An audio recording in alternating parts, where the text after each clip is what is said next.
Pudding cake ரெசிபிக்காக ஒருத்தர் 2 பேர் message பண்ணுவீங்க. பெர்சனலா டிஎம் பண்ணிடலாம்னு நெனச்சிருந்தேன். பட் 500 பிளஸ் மெசேஜஸ் போனதும் என்னால மேனேஜ் பண்ணவே முடியல. ஸோ தட் ப்ராப்பரா ஒரு வீடியோ எடுத்துட்டு ரெசிபி கார்ட்லாம் நீட்டா ப்ரிப்பேர் பண்ணி வீடியோ அப்லோட் பண்ணணும்னு நெனச்சிருந்தேன். அதுக்காக மட்டும் தான் இவ்ளோ டிலே ஆயிருச்சு. I am so sorry for it.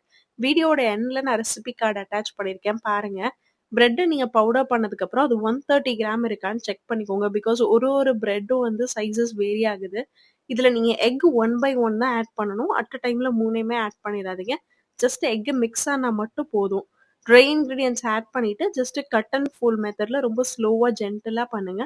மில்க்க மட்டும் ஸ்கிப் பண்ணிடாதீங்க. பிகாஸ் மில்க் தான் இந்த கேக்கு ஒரு நல்ல ஒரு சாஃப்ட்னஸ் குடுக்கும். 7x7 இன்ச் ஸ்கொயர் டின்ல எல்லா பேட்டரையும் pour பண்ணி 180 டிகிரி செல்சியஸ்ல 30 to 35 மினிட்ஸ் பேக் பண்ணி எடுத்தீங்கன்னா, சூப்பர் சாஃப்ட்டான உங்களுக்கு வந்து புட்டிங் கேக் கிடைச்சிரும். ஒரு கேக் ப்ராப்பரா பேக் ஆயிருந்ததுன்னா, மேலயும் கீழயும் பெர்ஃபெக்ட்டா கோல்டன் ப்ரவுன் கலர் வந்திருக்கும். ட்ரை பண்ணி பார்த்துட்டு எப்படி வந்திருக்குன்னு சொல்லுங்க.